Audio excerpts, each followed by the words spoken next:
Welcome to the Self-Help Coaching Podcast, where insights, attitudes, and methods for success get illuminated. Learn what leaders and change workers have done and are doing now to create magnificent futures.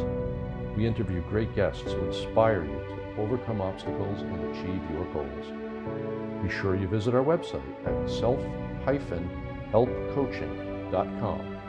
While you're there, subscribe to us via your favorite network. Now, just relax as you listen. You can do something else, but be ready to make an important note. And let's get started. The title of this interview is Steve Kidd Helps Authors Write Books and Become Best Sellers. And we'll be talking with Steve Kidd himself, and he'll be talking about how to become an author, the process behind the creation of books from writing to publishing and marketing, up-leveling your business, and self-development. All things I am very interested in. If you are, this should be intriguing. So we'll be talking about coaching programs on how to write, publish, and market your book that you can find easily on a website, which is Steve's website, and books on how to be an author and how to succeed in the process. Now, let me tell you about Steve Kidd. I'm going to really sell him here, but I think he's going to deliver. So about Steve Kidd. Steve Kidd's big heart is what sets him apart. An international best-selling author of 20 plus books, that's 20 plus, and a third generation minister. His specialty is seeing the up level, the next, the more. He is an extreme visionary. I relate to all this stuff, Steve. Great stuff. I was an altar boy, but I never made it to priest.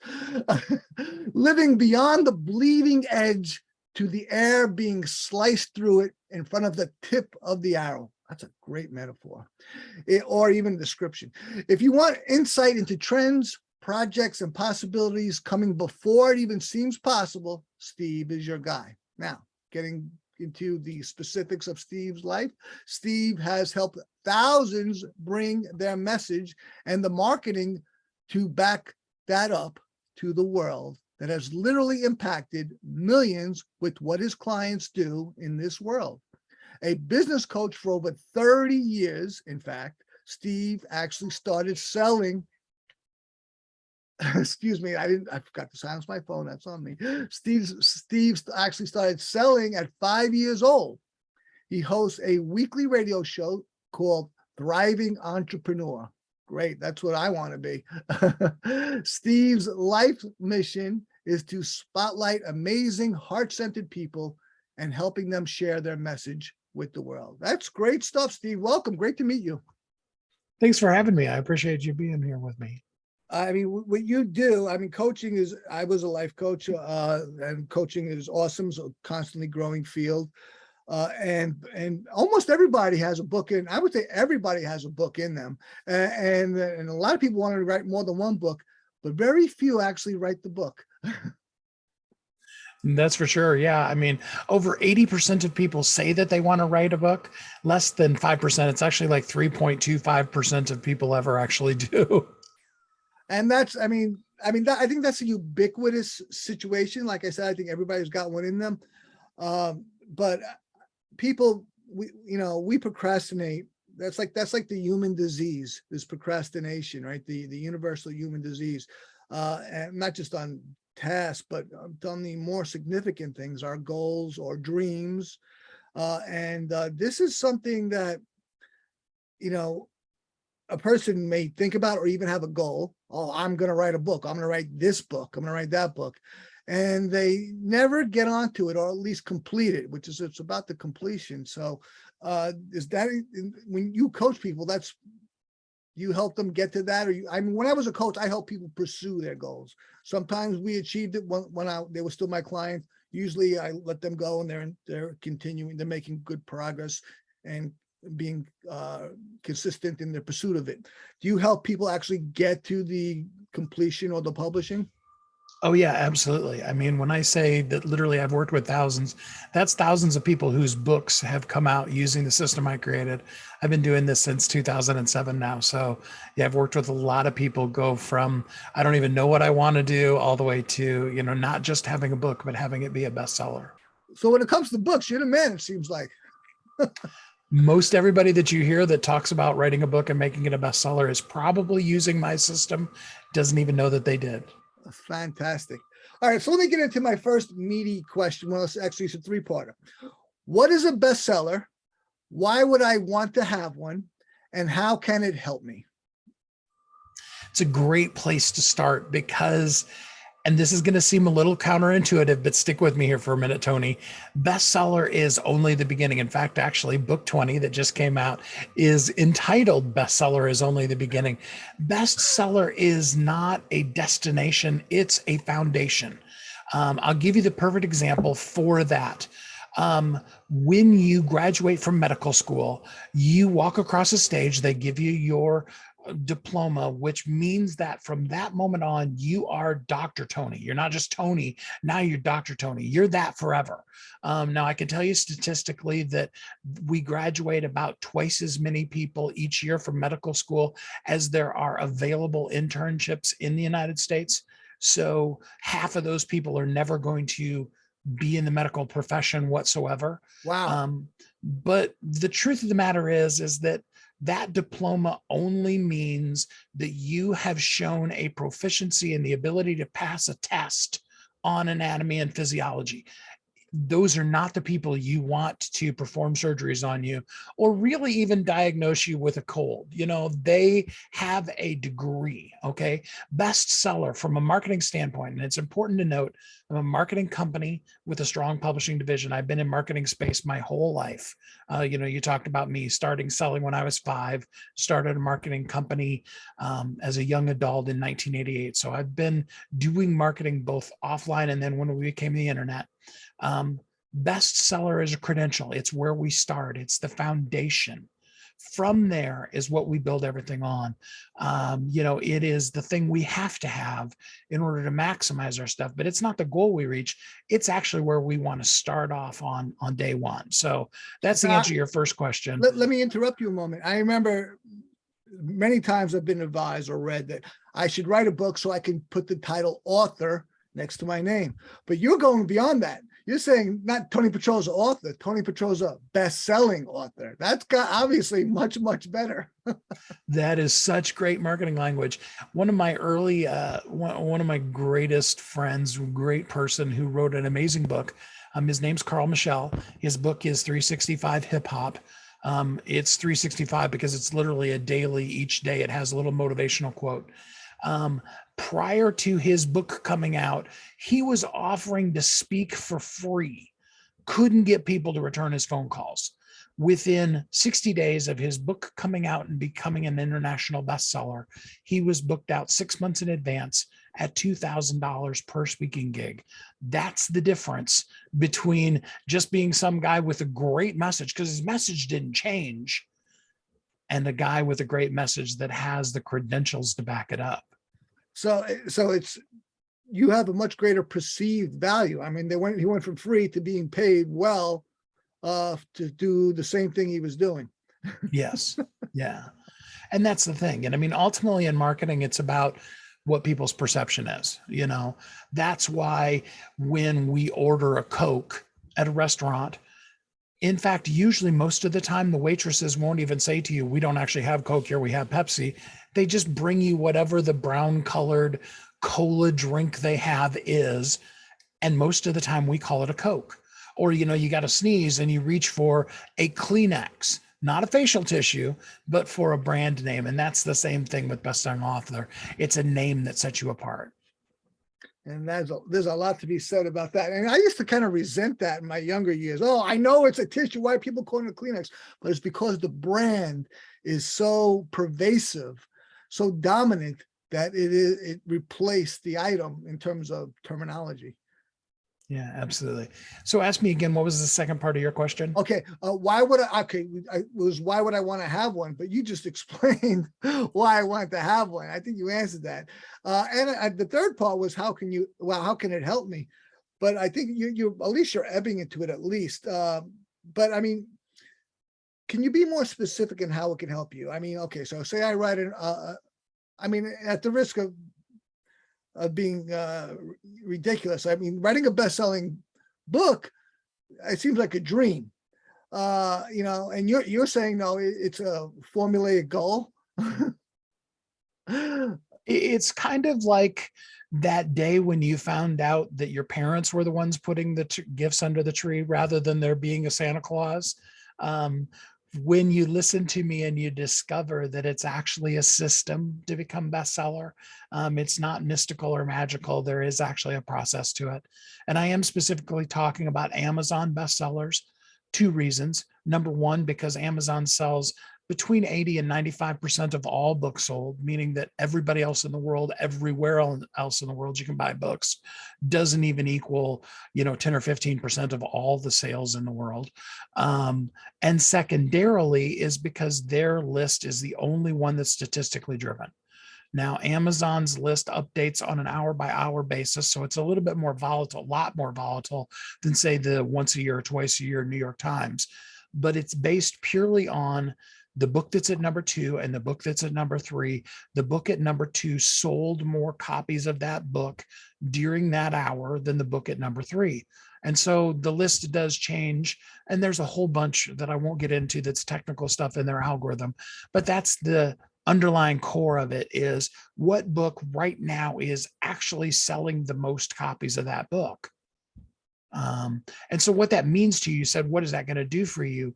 Well, it's all again about the marketing power behind it. So everybody has an IFO, an irresistible free offer, or they should. We've got our free giveaway at the end of the show here. I'll give the guests a free gift.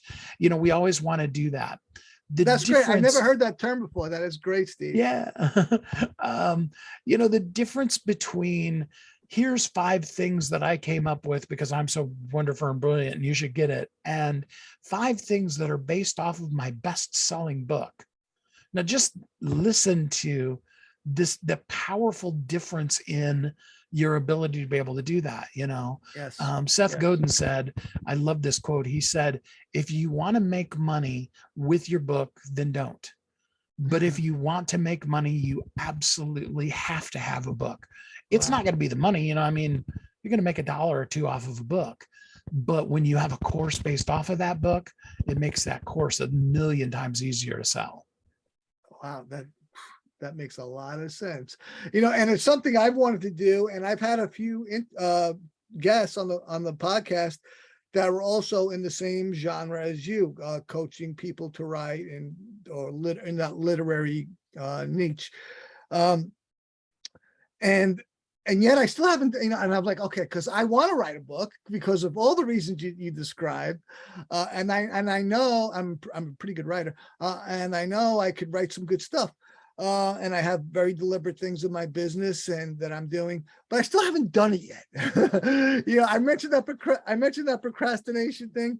That's the bitch part for me, is that procrastination. I guess I got 100 things to do. Oh yeah, and including writing that book, but I haven't touched it yet. Why not? So do you help people with that part? Absolutely. And one of the things, because both of us have radio shows, podcasts, we do a lot of talking in front of microphones. One of the most powerful elements of that is using speaking to write, and or using things that you already have recorded. There's something really challenging about a blank piece of paper or a blank screen that has no words on it. And then we always keep trying to jump back and forth between right brain and left brain of, should a comma go there? Was that the right word? Was that than or was it then? Which one of those really is an affect or an effect? All of those kind of things. Whereas when we talk, when you and I are having this conversation right now, even if I use completely the wrong word, you and I'll just laugh about it and we'll move on. Yes. And when you're doing that interview style, when you've got somebody that's working with you on that, you can then have a specific conversation about that. That person can say, hey, wait a minute, Tony, you said something really powerful there. You may have said it 1,000 times and you don't even realize how powerful it is anymore. But they're like, oh my gosh, no, you've got to say that again. That's the whole entire title of your book is, whatever it might be. Yeah. Those are the kind of things that somebody, especially somebody interviewing you, does.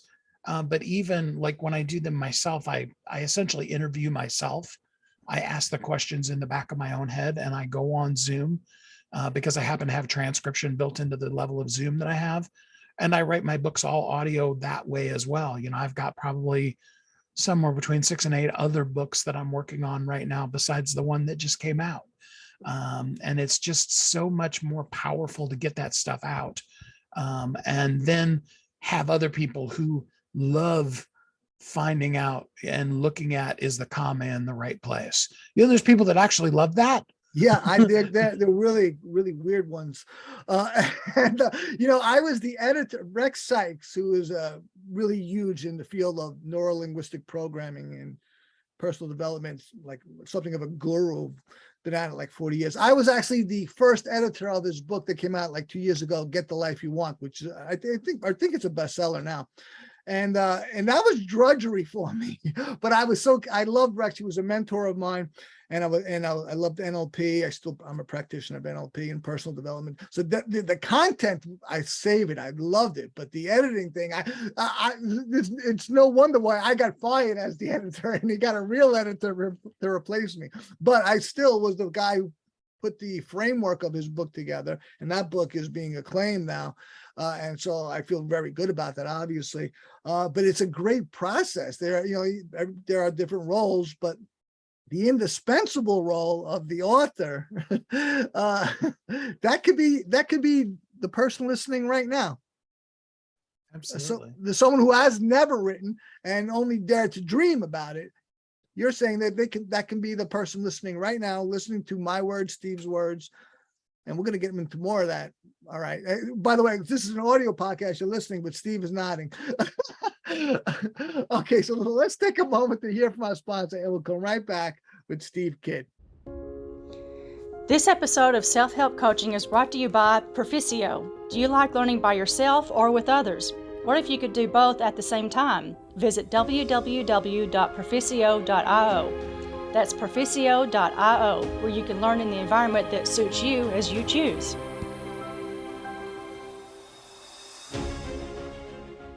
You're listening to the Self-Help Coaching Podcast with me, your host, Tony Petrozza. We're having a wonderful conversation with Steve Kidd, literary coach, and seems like a master at it, quite frankly. By the way, Steve, I love you. You'll love your last name, Kidd, Kidd. I mean, Captain Kidd. That was, I'm sure you get Kidd a lot by that, but it's very cool. I mean that.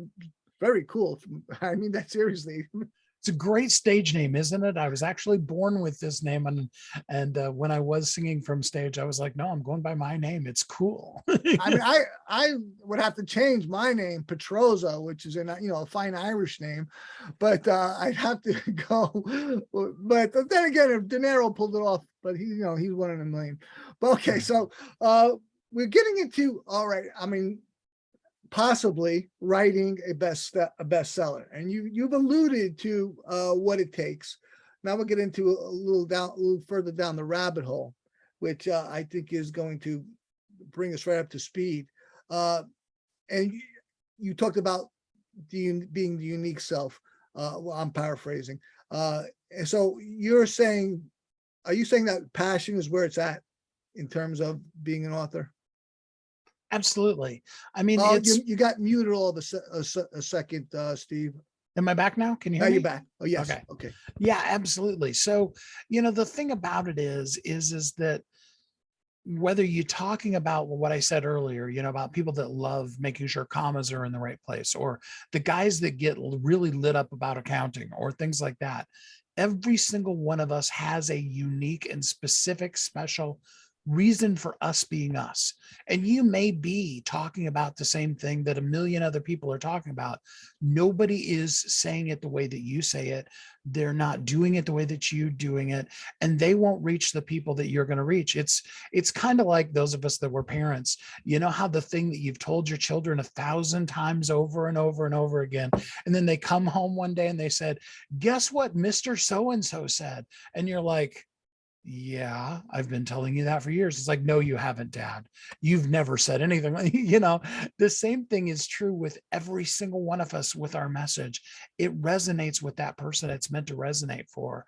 And without you saying it, there's going to be, a missing spot in the world. And so, yeah, I absolutely do believe everybody has at least one book, probably multiples of them in them.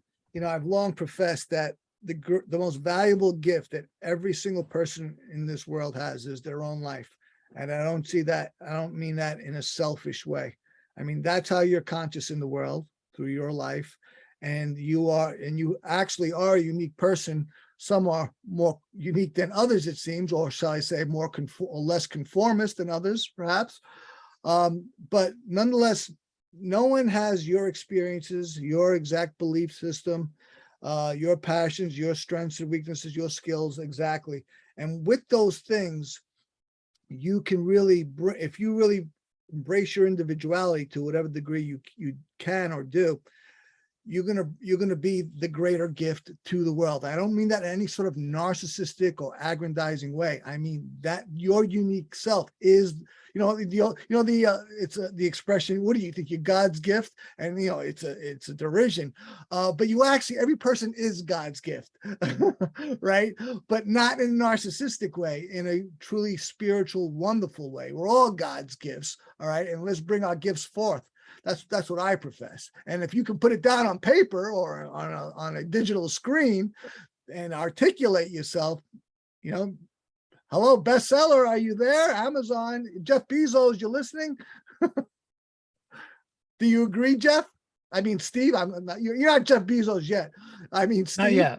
Working on that though. But yeah, absolutely. I mean, in point of fact, it's the things that people don't say often that are the most empowered.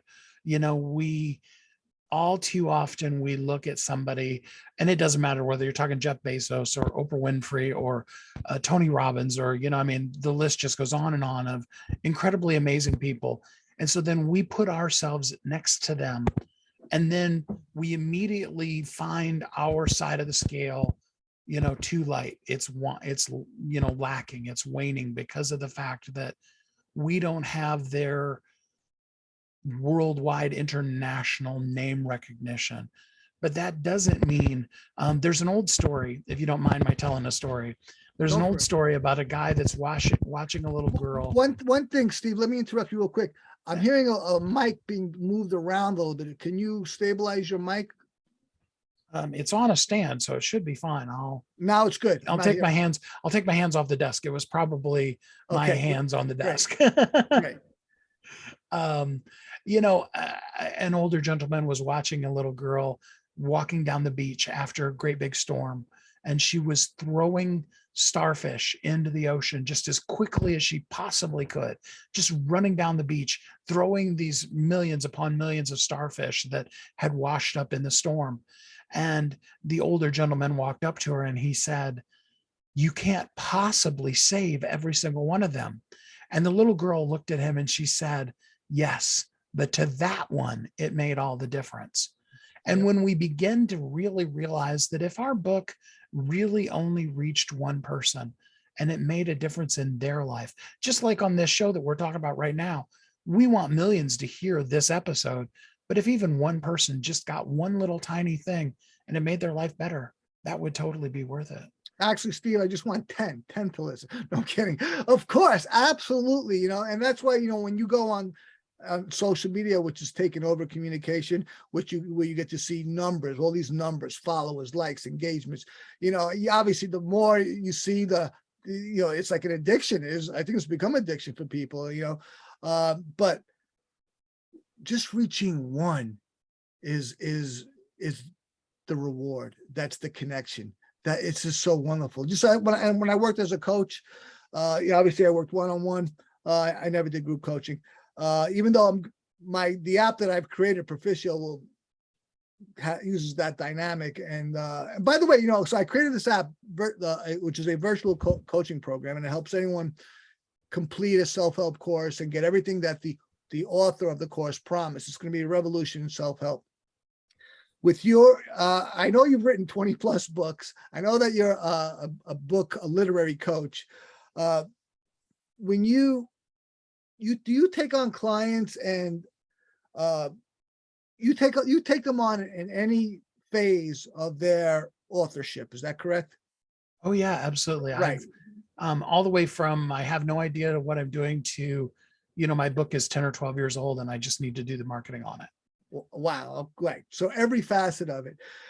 So when I was a coach, I worked with a person for a duration and then it was over. And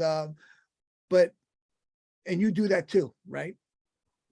Yes. Right. So what I created with this virtual coaching program is like, say, and you and I may talk about this later.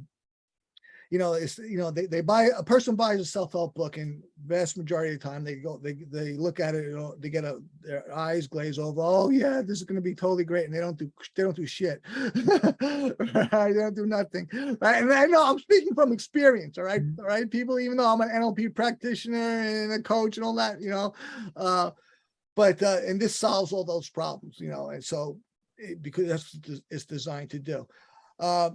But when they hire a person like you, which is a live person who's an expert, has an experience, and watches them with a keen eye and has all these resources, they can get the goals that they establish with you, which may be now definitely publishing, definitely marketing.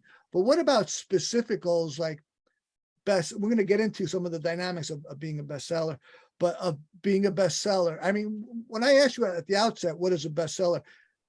Is that a vague term? Is that a relative term? I'm kind of. No, actually, very specifically. So again, we're talking about Amazon. Amazon has a list, top 100 in each of their categories and subcategories. And we are talking about a bestseller on one of the top 100 in their particular category. We are talking about, in my opinion, at least, a category that serves your book. If you're writing a book about NLP, you don't need that in underwater basket weaving. Right. Okay. So categorically, yes, and using the Amazon criteria, which is top 100. Yes. But of course, there are other definitions. But that's what that's what you like to use, is this top 100 in a category on Amazon. So all the others that you're thinking about that are they're really actually using that same thing. We'll use the one that everybody thinks of, New York Times. New York Times buys a list from the Nielsen company, the folks that do the ratings for television shows. Sure. And it's the same exact list as it's a similar list to what Amazon's doing. It's categorical breakdown of the top 100. Here's the difference. The New York Times and any of the others like that I'm thinking of, Wall Street Journal, Entrepreneur Magazine, etc. They are a privately held company that's writing an editorial. So they take that raw information, and rather than just publishing the information, they determine who do we believe is or should be on this list. And so, for example, there was a young lady who was actually the number one best-selling author of a sci-fi fantasy book. And the New York Times took it back away from her. The reason being is because they found that she had actually sold all of her books directly at Comic-Cons and things like that. And they didn't deem that as being quote unquote real sales. So really, when you look at most any of those lists, what they really are a reflection of is not sales, but of big box purchases, meaning that Walmart bought like 50,000 copies of, who Stephen Covey's latest book. And that doesn't mean, now when you're talking to Tony Robbins, a Stephen Covey, people like that, they're almost always going to sell through, but it doesn't necessarily anymore. Well, maybe not. Yeah. Due to his unfortunate bike accident, which killed him. Right. But the thing about it is that list that you see is only about purchases. It doesn't mean that anybody actually ever bought the book. In fact, I'll even take it a step further for you, because you were talking about before the problem with, coaching programs and personal development is sure. We get this book, especially when we buy it at an event, you hear this guy speak Oh yeah. and your world is just rocked, and you're like, There's oh, I'm so going to much take this book sizzle. home.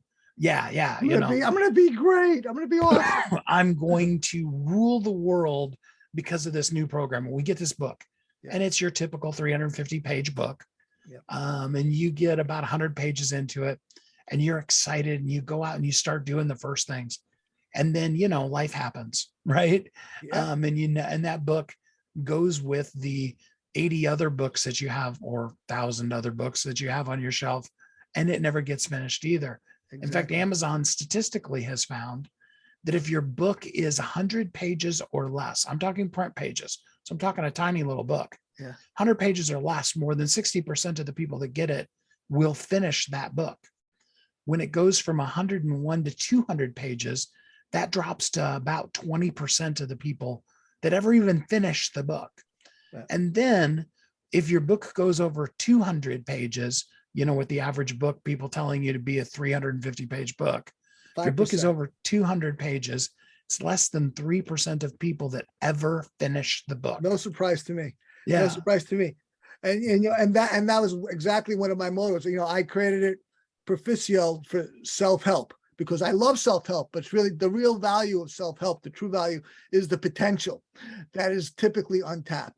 But I also realized the problems that were intrinsic in it, and they're the same problems that are intrinsic in everything else, whether it be reading a book or anything else. And specifically for self-help, but it carries over to books and everything else. Person, they bought the sizzle. Oh yeah, it's gonna be great, and they never even opened the friggin' book, or open, in my case, course, self-help course. And I'm actually more guilty of that than I like to admit. But then the second problem is that they don't apply what they've learned, okay? And which is a pretty critical thing. And the third thing is that they don't finish it. And this is what I'm really guilty at. I'm a really great starter, terrible finisher, right? Started so many more things than I've ever completed. All right, so Proficio solves those three problems, but then it also solves the most important problem, which is not a problem in a general book, but in an instructional book like you do, well, I think you do, or a self-help book, self-development book. It's critical, and that is that you don't apply, especially continuously, but at least apply after the fact, the things that you learn, because that's when we learn things like that are directed, it's so that we can use them for something. And if you don't use them for that thing, you basically might have never read the friggin' book. You've got it's an aphorism that knowledge is power. Now that's half of it. It's applied knowledge is power. Only applied knowledge is power. Knowledge is just a bunch of information. We must apply it. So Proficio solves all four of those problems. It's going to create a revolution of success. But I've got so many books that you got to see my library. And then, my snide friend comes in. Have you read any of these? Well, I got one of them. I love books. To me, it's a sin to throw out a book, and because it's not only is it potential, like in terms of nonfiction self-help, but it's somebody's wonderful work. Talk about the individuality, that this is what they put out. That should be honored or acknowledged at least. So I really feel it's a kind of a sin to throw out a book. If you don't want it anymore, put it out some way, put it in front of your house that somebody will take it, or somebody will take it, because that's how I really revere it, man. Well, let me take that another step further when you're talking about your book. Okay, I've got one of these here on my desk. We all do. A company comes by and they give you their business card, right? An electrician came by. I think that's who that card was. And they give you your business card. Well, let's be honest. They either do one of two things. They sit on your desk, and they just get shoved in a drawer, or they sit on your desk and then eventually they get thrown away. Yes, it's not true with the book. We may put a book in the free bin. We may donate it to the local library or something like that, but we just don't throw books away. So even if you're just talking about a really powerful business card, that is something that really puts you in front of people. And then if it happens to be a bestseller, all the more so. I agree. Okay, let's take a moment here. Let's take a moment here for my sponsor. I wanted to do it 10 minutes ago, but we were just talking about the stuff was too great. I wasn't going to do it. So a moment here for my sponsor, and we'll come back with Steve Kidd. Great stuff, Steve. I'm loving it. This episode of Self-Help Coaching is brought to you by Proficio. What is the key to wealth? It's not just making money. It's not wasting it. Avoiding debt and costly mistakes. To get the wealth mindset, visit www.proficio.io. That's PERFICIO.io, where you can start acting like a millionaire instead of just dreaming to be one. Listening to the Self-Help Coaching Podcast with me, your host, Tony Petrozza. We're having an incredible conversation with literary coach Steve Kidd, and we've talked about a number of the dynamics and facets of writing a book, having a bestseller, and we've talked about what leads up to it. But let's get into the meat of what's going to be the source of this forthcoming bestseller by you, and that's the passion. How do I find my passion and live in it in regarding being an author? So the starting place for that, and there can be nuances to it like everything, but the starting place to that is, what is that thing that you say all of the time? Now, again, those of us that have children, mine are grown now, but when they were teens, they're the perfect litmus test for this. If you say something and your teenager rolls their eyes, that is the perfect clue of a thing you've said so many times. And the way that dovetails into our passion is, why are you saying that? I used to always think, because my mom is a great house cleaner, I thought everybody's mom was a great house cleaner. And then in my first wife, when I got married, I met her mom, and she was as far the other direction of a bad house cleaner as my mom was a good house cleaner. We'll just say that, Well said. And yeah, and the thing about it is if you're saying to your child, clean up your room, clean up your room, clean up your room, turn off the lights, turn off the light, whatever that thing might be, what is the why for you behind that? And it doesn't have to be something as simple as that, but when we have certain things that come out of our mouth, why is it that that's something we're passionate about?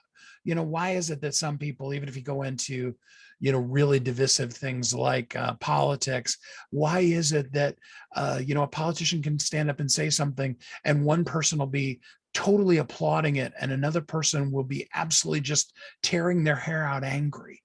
And it's those kind of things that begin to give us the insight into what is the heart and soul and core of our passion. What does that mean to us? Again, even something as simple as cleaning your room. Is it, I want my child to have the skills to be able to grow and manage their own life? Is it just purely a matter of you grew up with a very messy mom and you refuse to live in that kind of house?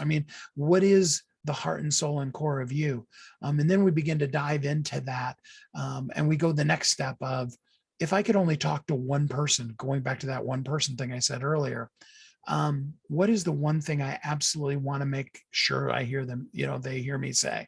Right. Now, we talk about elevator pitches. I don't know I've ever been in an elevator that's long enough to really capsulize that for any of us. Yeah. Maybe the one in like the Empire State Building or the Space Needle or something like that. Yeah. But, very few elevators that are that long. But, if you had 5 minutes, what is the one thing you really want to make sure that person says? And then on top of that, what do they need? Because if you're just spouting off and you haven't identified who you're talking to and you haven't identified what they need, then it's just more words. So those are kind of the three elements of that. And from that, that's again where the interview process comes out so well. Because when you get on a Zoom call with somebody like me that knows what they're doing, and I begin to ask you questions and get you talking, and you're just going to share your heart and soul and core of who you are. Just like now, Tony, you've talked several times about the problem that there was in the industry and the solution that you knew you needed, plus other people needed.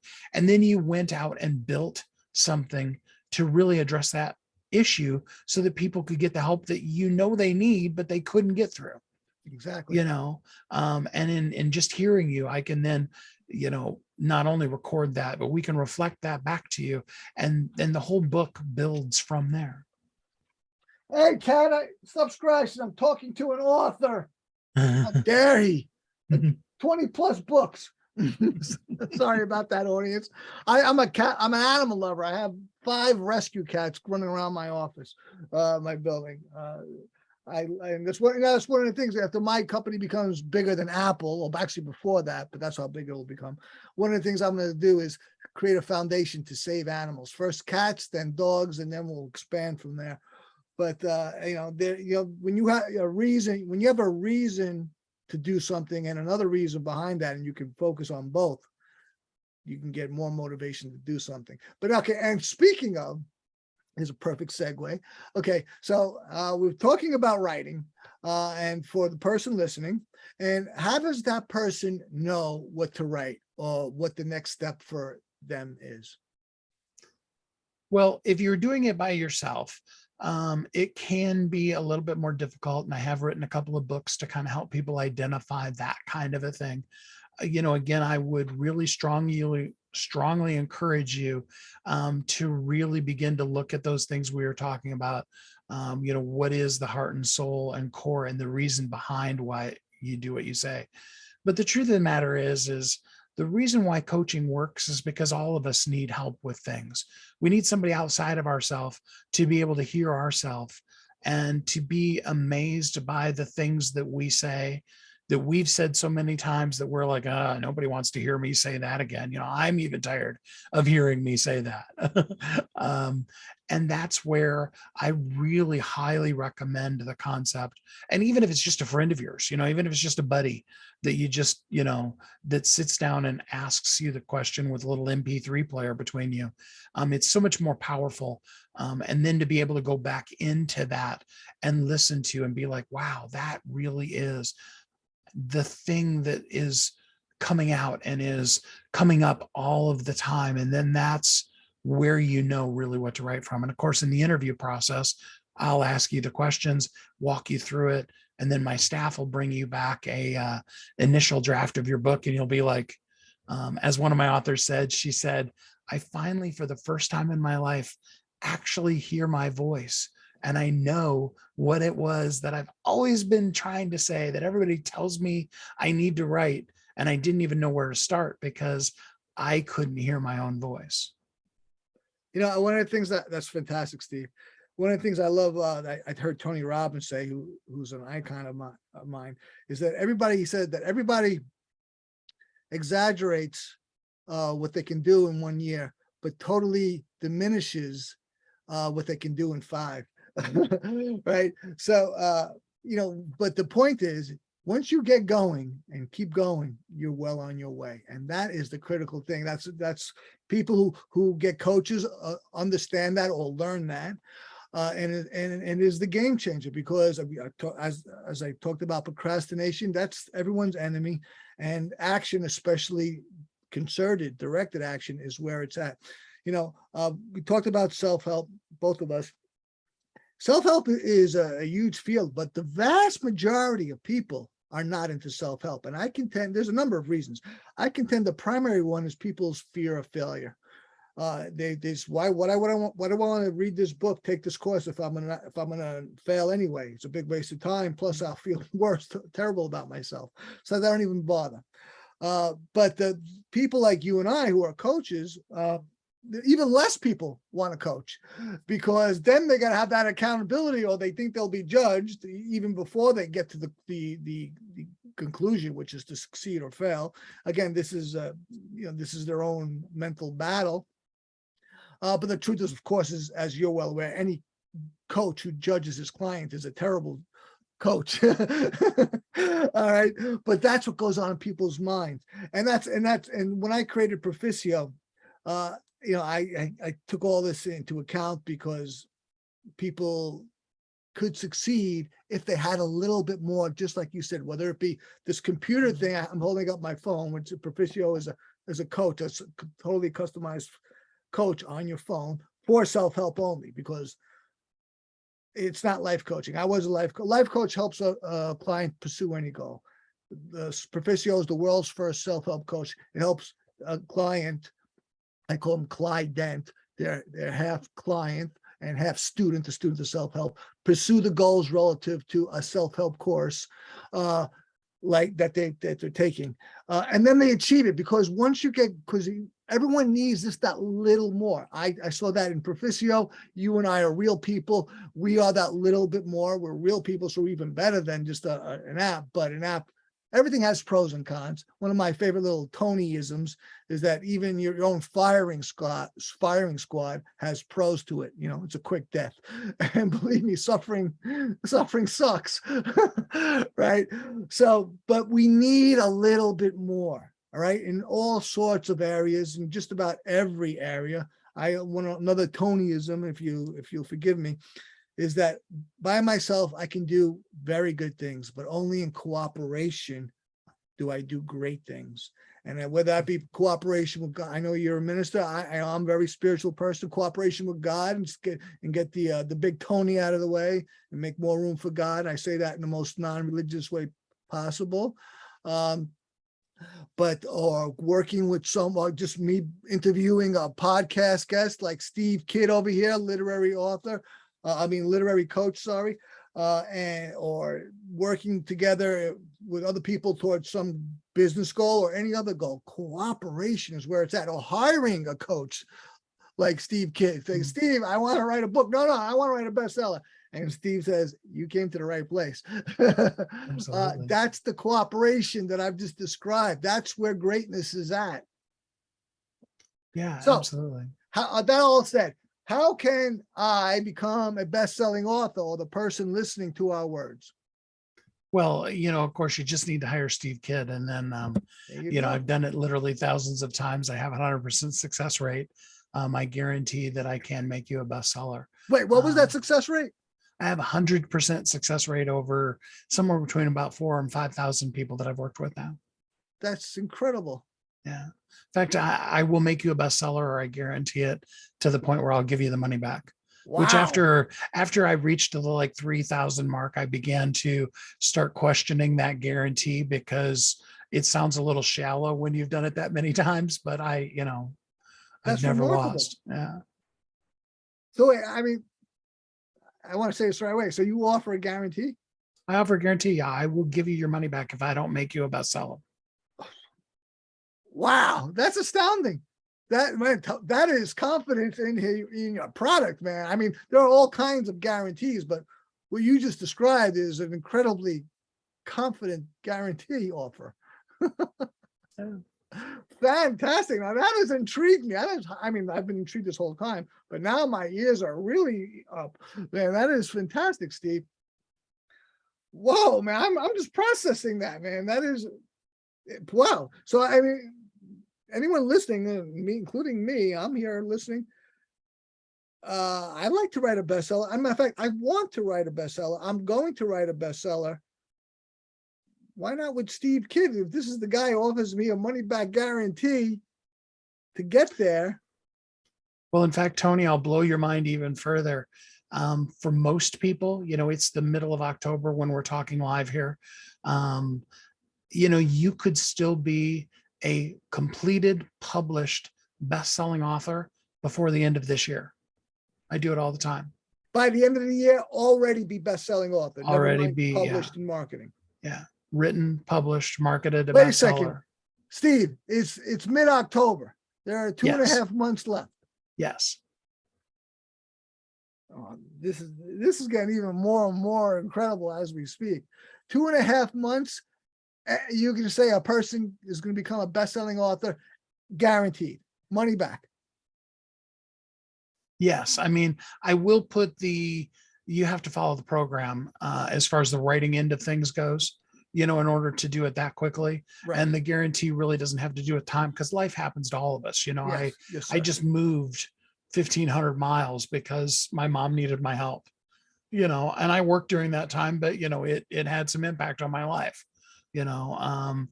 stuff happens. But really, honestly, if your book takes you longer than 90 days, it's because of something else in your personal life that came up. It's not because a book should take any longer than that. Now, there's a lot of people with programs out there that are a lot longer than that. But the truth of the matter is they're based in a whole lot of things that don't really have to do with my primary concern. And that's, who is that book meant to help? Wow.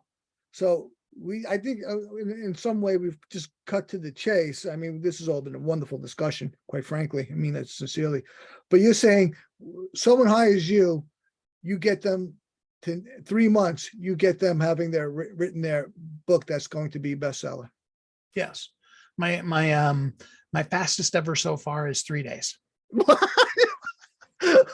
That is incredible. Now, I will tell you that particular one was based off of an already recorded signature talk that a relatively high-end coach already had done. So it said absolutely everything they wanted. And I paid my staff extra overtime, and all of us worked 24/7 for that full 3 days. That's and I don't typically ask them to give up their lives and their families and, all of that. But we did do one book in 3 days. That's incredible. I'm blown away. All right, let's take our final break, and then we'll come back with the unfortunate last segment with Steve Kidd. This episode of Self-Help Coaching is brought to you by Perficio. What if you could get the results of being coached without a human coach? What if a computer could coach you? Visit www.perficio.io.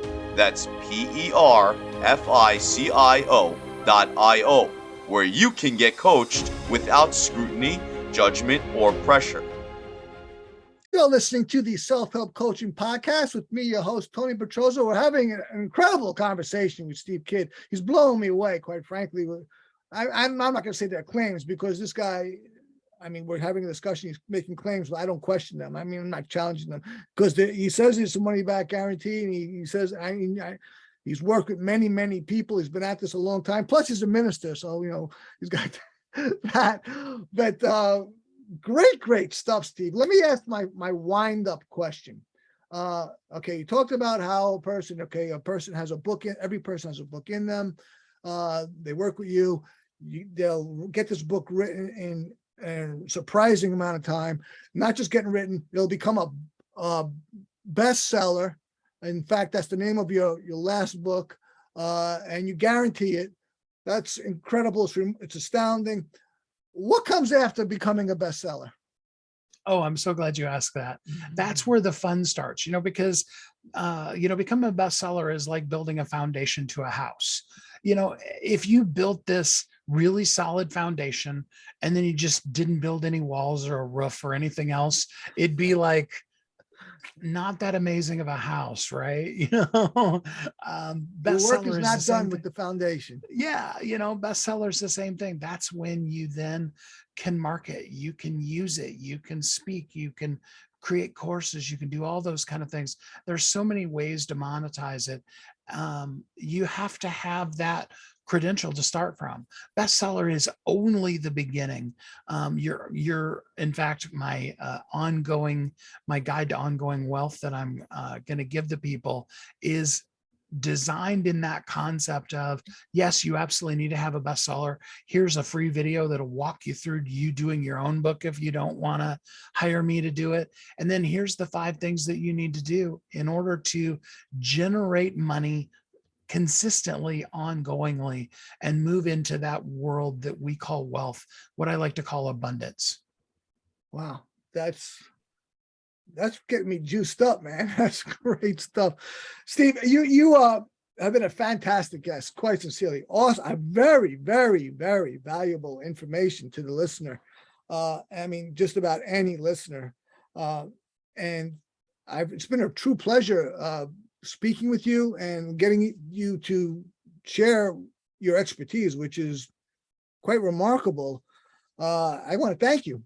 Do you have any final comments to the audience? Yes, here's my final comment. Everything that we've said is great, but until you step out and start doing something, it doesn't mean anything. And here's why. Somebody is waiting on you.